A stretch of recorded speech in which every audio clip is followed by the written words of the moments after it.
सरकार ने सैलरी के टीडीएस सर्टिफिकेट को इशू करने के लिए नए प्रोसीजर को नोटिफाई कर दिया है, जिसके बारे में कि हम इस इनकम टैक्स की न्यूज़ में डिस्कशन करेंगे।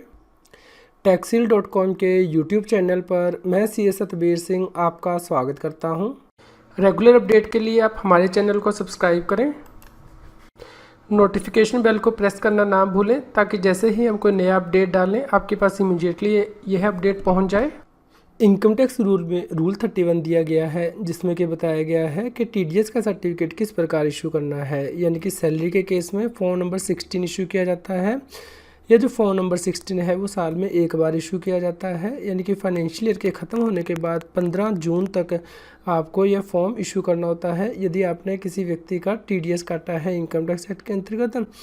इसके अलावा यहाँ पे सब रूल 6A दिया गया है, जहाँ पे कि बताया गया है कि director general of income tax systems procedure, format और स्टैंडर्ड को स्पेसिफाई कर सकता है ताकि टीडीएस सर्टिफिकेट वेब पोर्टल से जनरेट किया जा सके और डाउनलोड किया जा सके। यदि आप सैलरी के टीडीएस को फॉर्म को देखते हैं फॉर्म नंबर 16, तो ये दो पार्ट में होता है। पार्ट नंबर A में टीडीएस की डिटेल होती है कि किस दिन टीडीएस आपका काटा गया है और किस दिन ये अमाउंट जो है वो डिपॉजिट किया गया है गवर्नमेंट के पास। यहाँ पे डिटेल होती है। और पार्ट B जो है उसमें आपकी सैलरी की पूरी डिटेल दी होती है कि आपकी ग्रोस सैलरी कितनी मिली है, अलाउंसेस कितनी है, डिडक्शंस कितनी है। CBDT के द्वारा नोटिफिकेशन नंबर 36/2019 इशू किया गया था 12 अप्रैल 2019, जिसमें कि सरकार ने फॉर्म नंबर 16 का जो पार्ट B है उसे चेंज कर दिया था। यानी कि जो सैलरी की डिटेल आपको पार्ट B में देनी होती है, ग्रोस सैलरी जैसे कि अलावेंसेस, एग्जम्पशंस एंड डिडक्शंस, वो पूरा फॉर्मेट सरकार ने चेंज कर दिया था। इसके ऊपर हमने डिटेल्ड वीडियो भी बनाई है जिसे कि आप रेफर कर सकते हैं और आप इस नोटिफिकेशन को भी डाउनलोड कर सकते हैं, जिसका लिंक के इस न्यूज़ की वीडियो डिस्क्रिप्शन में भी दिया गया है। अब प्रिंसिपल DGIT सिस्टम के द्वारा नोटिफिकेशन नंबर 9/2019 इशू किया गया है, डेट 6 मई 2019, जिसमें कि बताया गया है कि सैलरी के टीडीएस सर्टिफिकेट का पार्ट B किस प्रकार इशू करना है। As per rule 31 income tax act के अंतर्गत आपको फॉर्म नंबर 16 इशू करना होता है सैलरी के टीडीएस के लिए, जहाँ पे कि आप टीडीएस का अमाउंट दिखाते हैं, परमानेंट अकाउंट नंबर दिखाते हैं डिडक्टी का, tax deduction collection account number दिखाते हैं डिडक्टर का। इस केस में जो सर्टिफिकेट आप इशू करते हैं टीडीएस सर्टिफिकेट, उसके दो पार्ट होते हैं फॉर्म नंबर 16 के, पार्ट A और पार्ट B। पार्ट A के अंतर्गत टैक्स डिडक्शन की डिटेल होती है और पार्ट B के अंतर्गत इनकम की डिटेल होती है।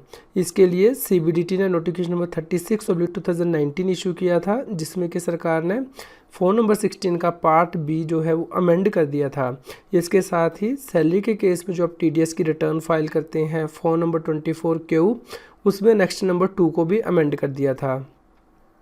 अब यहाँ पे ये कहा गया है कि www.tdscpc.gov.in वो वेबसाइट होगी जहाँ से कि आपको टीडीएस सर्टिफिकेट जनरेट करना होगा और डाउनलोड करना होगा सैलरी के केस में भी। इस केस में प्रोसीजर क्या होगा वो यहाँ पे बताया गया है कि जो फॉर्म नंबर 16 का पार्ट B है उसे आपको 1 अप्रैल 2018 से किस प्रकार ट्रेसिस के पोर्टल से डाउनलोड करना है, यानी कि tdscpc.gov.in से किस प्रकार डाउनलोड करना है। अब यहाँ पे बताया गया है कि सभी डिडक्टर्स को, ये बहुत ज़्यादा इंपॉर्टेंट वर्ड है कि गवर्नमेंट डिडक्टर को भी टीडीएस सर्टिफिकेट सैलरी के केस में पार्ट B जो है वो ऑनलाइन ही जनरेट करना है। यानी कि यदि गवर्नमेंट डिडक्टर ने टीडीएस सेंट्रल गवर्नमेंट के पास बुक एंट्री के द्वारा डिपॉजिट करवाया है, उसे भी टीडीएस सर्टिफिकेट ऑनलाइन ही जनरेट करना है। इसके लिए उसे ट्रेसिस पोर्टल से ही यह सर्टिफिकेट डाउनलोड करना है। यदि उसने 1 अप्रैल 2018 से सैलरी का टीडीएस काटा है और गवर्नमेंट के पास जमा कराया है। लेकिन इस केस में आपको ध्यान रखना है कि जो टीडीएस स्टेटमेंट आप फाइल करते हैं सैलरी के केस में, यानी कि जो टीडीएस की रिटर्न आप फाइल करेंगे 24Q 4th क्वार्टर में, वो उसमें आपको एनेक्शन नंबर 2 जो है वो फिल करना है। उसके बाद ही आप ये डिटेल जो है वो डाउनलोड कर पाएंगे। इसलिए आपको ये इंश्योर करना है कि फ़ोन नंबर 16 का जो पार्ट B है उसे आप सही से डाउनलोड कर पाएँ। इसके लिए आप जो टीडीएस की रिटर्न भरेंगे सैलरी की 24Q, उसमें जो नेक्स्ट नंबर 2 होगा 4th क्वार्टर का, वो आपको बिल्कुल सही भरना है। उसके बाद ही आप ये सर्टिफिकेट सही से डाउनलोड कर पाएंगे। जो सर्टिफिकेट सैलरी का ट्रेसी से डाउनलोड किया जाएगा उसके ऊपर unique TDS certificate number mention किया होगा।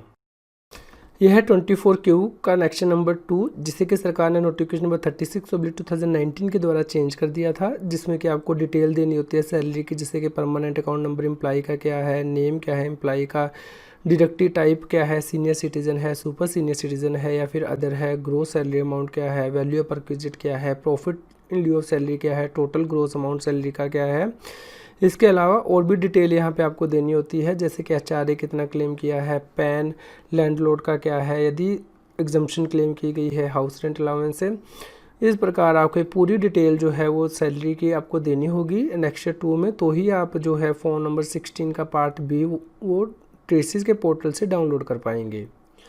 इसके अलावा यहाँ पे ये भी बताया गया है कि सैलरी के TDS सर्टिफिकेट को ऑथेंटिकेट किस प्रकार करना है, यानी कि डिडक्टर जब TDS का सर्टिफिकेट सैलरी का पोर्टल से डाउनलोड कर लेगा ट्रेसिस पोर्टल से, तो उसे इशू करने से पहले उसे ये चेक करना है कि उसमें जो डिटेल दी गई है वो बिल्कुल सही है, और उसके बाद उसे नीचे साइन करना है। अब ये साइन जो है वो मैनुअल साइन भी कर सकता है या फिर डिजिटल सिग्नेचर के द्वारा भी साइन किया जा सकता है। इस प्रकार यहाँ पे मैंडेटरी नहीं किया गया कि जो सैलरी का TDS सर्टिफिकेट है उसे आपको डिजिटली ही साइन करना है, आप मैनुअल सिग्नेचर करने के बाद भी उसे इशू कर सकते हैं। इसके अलावा यहाँ पे एक बताया गया है कि जो सैलरी का TDS सर्टिफिकेट है फॉर्म नंबर 16 उसका पार्ट बी है, वहाँ पे 2 आइटम है 2F एंड 10K। ये आइटम किस प्रकार फिल करनी है, यदि ये जो फॉर्म है वो डिडक्टर के द्वारा मैनुअली इशू किया जाता है, यानी कि मैनुअल सिग्नेचर के बाद इशू किया जाता है, तो उस केस में जैसे ही ट्रेसिस पोर्टल से आप फॉर्म नंबर 16 का पार्ट बी डाउनलोड करेंगे तो उसके बाद आपको ये आइटम जो है फिल करनी है, ये फॉर्म एम्प्लॉय को इशू करने से पहले। ये आइटम कौन सी है उसे हम चेक कर लेते हैं। यह है पार्ट बी, इसका आइटम नंबर 2K 2F जो है वो आपको फिल करनी है। ये है amount of any other exemption under section 10, तो कोई और एग्जाम्पशन यदि आप दे रहे हैं सेक्शन 10 के अंतर्गत तो वो अमाउंट आपको यहाँ पे फिल करना है मैनुअली।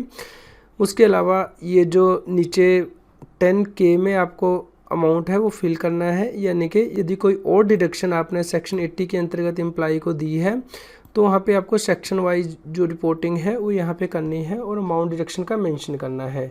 इसके बारे में यहाँ पे लिखा गया है कि यदि डिडक्टर जो है वो मैनुअल सिग्नेचर के बाद फॉर्म नंबर 16 को इशू कर रहा है, तो जैसे ही आप ट्रेसिस पोर्टल से डाउनलोड करेंगे तो फॉर्म के नीचे ये आइटम जो है 2F और 10K की दी होंगी, जिनके अंदर के आपको डिटेल फिल करनी है। लेकिन यदि डिडक्टर फॉर्म नंबर 16 का part B digital signature certificate के द्वारा ऑथेंटिकेट कर रहा है, यानी कि साइन कर रहा है, तो उस केस में आपको आइटम नंबर 2F और 10K के बिना जो फॉर्म नंबर 16 का पार्ट बी है वो डाउनलोड होगा।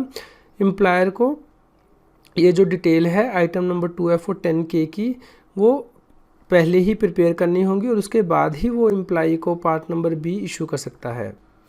इसके अलावा इस नोटिफिकेशन में ये भी बताया गया है कि फ़ोन नंबर 16 यानी कि सैलरी का TDS सर्टिफिकेट का आपको कब तक इशू करना है। आज की डेट में जैसे ही फाइनेंशियल ईयर ख़त्म हो जाता है, ख़त्म होने के बाद 15 जून तक आपको अपने एम्प्लॉय को सैलरी का TDS सर्टिफिकेट इशू करना होता है एज़ पर रूल 31 सब rule 3 of income tax rules.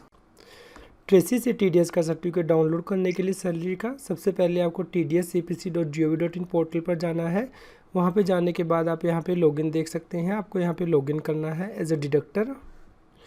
उसके बाद आपके सामने लैंडिंग पेज ओपन हो जाएगा। यहाँ पे ऊपर डाउनलोड का बटन दिया गया है, इसे आपको क्लिक करना है। यहाँ पे फ़ोन नंबर 16 दिया गया है, इसे आपको क्लिक करना है ताकि आप फ़ोन नंबर 16 के लिए अपनी रिक्वेस्ट को प्लेस कर सकें। उसके बाद आप यहाँ पे यदि इंडिविजुअल पैन वाइज एंट्री करना चाहते हैं तो यहाँ पे आपको पैन नंबर एंटर करना है और ऐड बटन पे क्लिक करना है। यदि आप सभी पैन के लिए फ़ोन नंबर 16 को जनरेट करना चाहते हैं तो उस केस में आपको यहाँ पे फाइनेंशियल सेलेक्ट करना है और गो बटन पे क्लिक कर देना है। उसके बाद आपसे पूछा जाएगा कि क्या आप डिजिटल सिग्नेचर सर्टिफिकेट के साथ साइन करना चाहते हैं या फिर बिना डिजिटल सिग्नेचर सर्टिफिकेट के साथ, तो अकॉर्डिंगली आप जो ऑप्शन है वो सिलेक्ट कर सकते हैं। उसके बाद आपकी जो रिक्वेस्ट है वो सबमिट हो जाएगी। यहाँ पे अपनी रिक्वेस्ट को देखने के लिए आपको डाउनलोड में जाना है, रिक्वेस्टेड डाउनलोड पर क्लिक करना है। यदि आपकी फ़ाइल प्रोसेसिंग के बाद अवेलेबल हो गई है तो यहाँ पे अवेलेबल बटन आएगा, आपको अवेलेबल स्टेटस आएगा, आप इसे देख सकते हैं। उसके बाद यहाँ पे HTTP डाउनलोड दिया गया है, आप इसे डाउनलोड कर सकते हैं। इसके लिए आपको जो पूरी रो है इसे आपको सिलेक्ट करना है और उसके बाद HTTP डाउनलोड बटन पर क्लिक करना है। आपकी जो फाइल है उसे PDF में कन्वर्ट करने के लिए आपके पास ट्रेसिस से जनरेशन यूटिलिटी को डाउनलोड करना है। इसके लिए यहाँ पे बटन दिया गया है click here to download utility. उसके बाद आपको PDF कन्वर्टर यूटिलिटी को डाउनलोड करने के बाद अपनी फ़ाइल को इसमें ओपन करना है, जिससे कि आप PDF फॉर्मेट में अपने फ़ोन नंबर 16 को देख सकते हैं। यदि आप टैक्स के बारे में और अधिक जानकारी चाहते हैं तो हमारे यूट्यूब चैनल की प्लेलिस्ट को रेफ़र कर सकते हैं। यहाँ पे टॉपिक वाइज वीडियो दिए गए हैं जिन्हें कि आप रेफ़र कर सकते हैं। आज की इनकम टैक्स की न्यूज़ आपको कैसी लगी हमें कमेंट करके ज़रूर बताएं। कृपया लाइक करें और शेयर करें। जितना अधिक आप लाइक करते हैं या शेयर करते हैं उतनी ही अधिक हमें प्रेरणा मिलती है कि हम और भी अधिक अच्छी इनकम टैक्स की न्यूज़ आप तक पहुंचा पाएँ। GST, टैक्स और फाइनेंस के रेगुलर अपडेट के लिए आप टैक्सील की मोबाइल ऐप को गूगल प्ले स्टोर से डाउनलोड कर सकते हैं। इसका लिंक इस वीडियो की डिस्क्रिप्शन में भी दिया गया है।